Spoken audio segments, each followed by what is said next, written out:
Hai, Assalamualaikum warahmatullahi wabarakatuh kepada Dr. Muhammad Rosman Nira Ismail. Kami daripada kumpulan Sapphire, iaitu sebanyak 6 orang ahli, akan membentangkan tugasan yang telah diberikan kepada kami.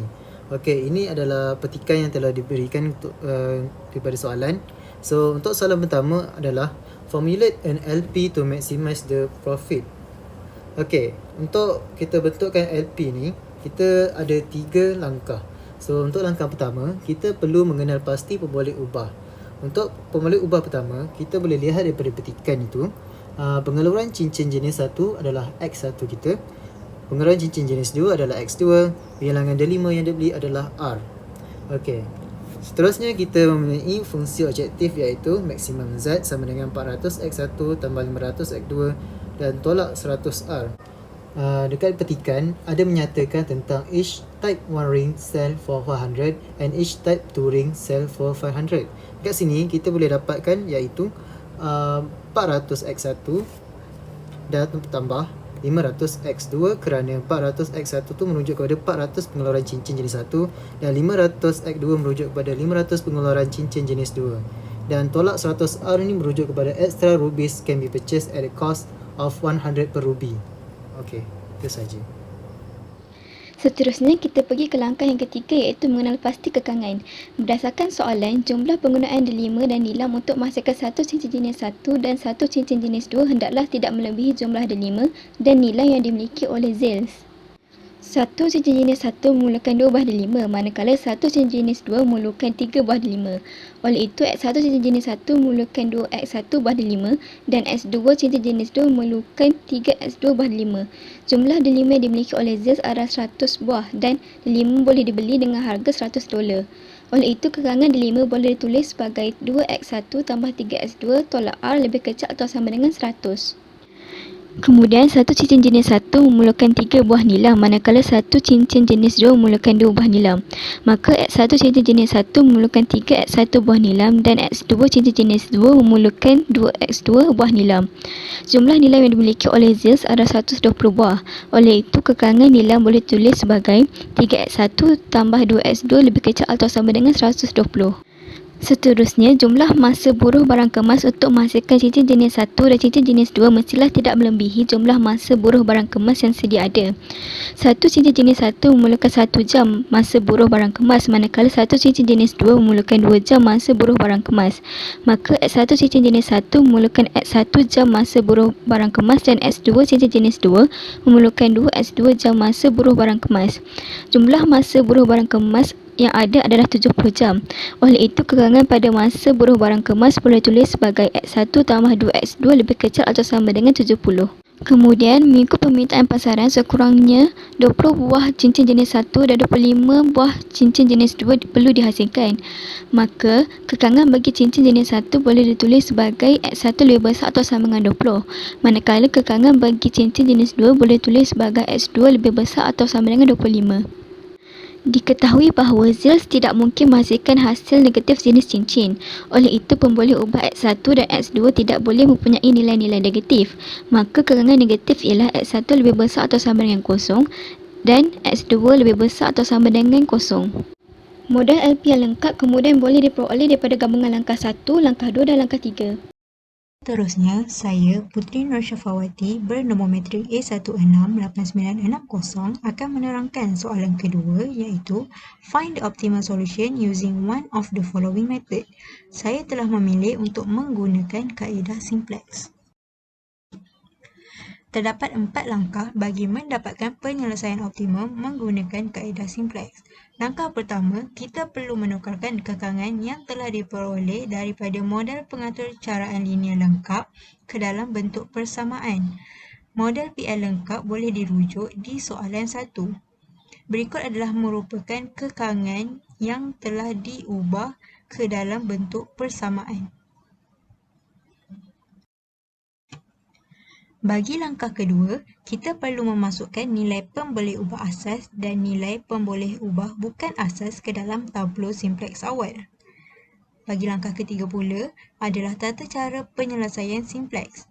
Pada mulanya, kita perlu menentukan bahawa pemboleh ubah bukan asas menepati syarat keoptimuman iaitu pemboleh ubah bukan Asas yang memasuki asas dalam masalah pemaksimuman adalah pemboleh ubah bukan asas yang mempunyai pekali yang paling negatif dalam baris Z. Keoptimuman akan dicapai apabila semua pekali pemboleh ubah bukan asas pada baris Z bernilai bukan negatif. Berdasarkan tablo simpleks awal, ia tidak mencapai syarat keoptimuman lagi kerana nilai pekali bagi X1 dan X2 adalah negatif. Kemudian, kita perlu memilih pemboleh ubah asas yang perlu meninggalkan asas untuk menjadi pemboleh ubah bukan asas menggunakan syarat-syarat kesauran. Syarat-syarat kesauran ialah pemboleh ubah asas yang mempunyai nisbah terkecil akan meninggalkan pemboleh ubah asas. Berdasarkan nilai nisbah yang telah dikira, pemboleh ubah asas S4 mempunyai nilai nisbah yang kecil iaitu 20 berbanding pemboleh ubah asas yang lain. Seterusnya, kita perlu mengenal pasti unsur pangsi iaitu nilai di persimpangan baris pangsi dan lajur pangsi. Berdasarkan tablo simpleks, unsur pangsi yang diperoleh ialah 1. Setelah itu, penyelesaian asas yang baru dapat dihasilkan dengan menggunakan kaedah operasi baris Gauss-Jordan. Pengiraannya adalah seperti berikut. Berikut adalah hasil kiraan bagi baris pangsi baru, baris Z baru dan baris S1 baru dan diikuti dengan hasil kiraan bagi baris S2 baru, baris S3 baru dan baris S5 baru. Setelah mendapat nilai baru bagi setiap pemboleh ubah, nilai tersebut boleh dimasukkan ke dalam tablo simpleks baru. Kita perlu melihat bahawa tablo simpleks tersebut telah memenuhi syarat keoptimuman atau tidak. Oleh kerana pekali X2 bagi Z bernilai negatif, maka tablo simpleks masih tidak optimum. Maka kita perlu mengulangi semula langkah ketiga, di mana kita mencari nisbah bagi pemboleh ubah asas bagi menentukan pemboleh ubah asas yang perlu meninggalkan asas. Berdasarkan kiraan, pemboleh ubah asas S1 mempunyai nisbah terkecil, iaitu 20. Maka pemboleh ubah asas S1 perlu meninggalkan asas. Unsur pangsi adalah 3. Pemeriksaan menggunakan syarat keoptimuman menunjukkan bahawa tablo simpleks masih belum optimum kerana PU bukan asas X2 pada baris Z bernilai negatif. Maka, kita akan teruskan dengan tata cara penyelesaian optimum, tata cara penyelesaian simpleks di mana tata cara ini perlu diulang sehinggalah penyelesaian optimum dicapai. Maka, kita akan teruskan dengan mengira baris pangsi baru. Untuk mengira baris pangsi baru, baris pangsi semasa akan dibahagikan dengan unsur pangsi, iaitu ini ialah baris pangsi semasa yang dibahagikan dengan unsur pangsinya iaitu 3 dan kita akan dapat baris pangsi baharu. Seterusnya, kita perlu dapatkan baris Z baru. Bagaimana? Kita tolakkan baris semasa dengan hasil darab perkali lajur pangsi dan juga baris pangsi baru dan kita akan dapat nilai baris Z baru. Untuk baris S2 baru, S3 baru, X1 baru dan baris S5 baru, kita perlu dapatkan baris menggunakan cara yang sama iaitu dengan menorakkan baris semasa dengan hasil darab perkali lajur pangsi dan juga baris pangsi baru. Berikut merupakan tablo simpleks baru dengan baris-baris baru yang telah kita kira sebentar tadi. Sekali lagi, pemeriksaan menggunakan syarat keoptimuman menunjukkan bahawa tablo simpleks masih belum optimum kerana perkali bukan asas R pada baris Z bernilai negatif. Maka, tata cara penyelesaian simpleks akan diulang sekali lagi sehingga mencapai penyelesaian optimum. Apa yang kita dapat lihat adalah nisbah bagi S3 adalah yang paling minimum iaitu 15. Maka, kita akan keluarkan S3 daripada asas.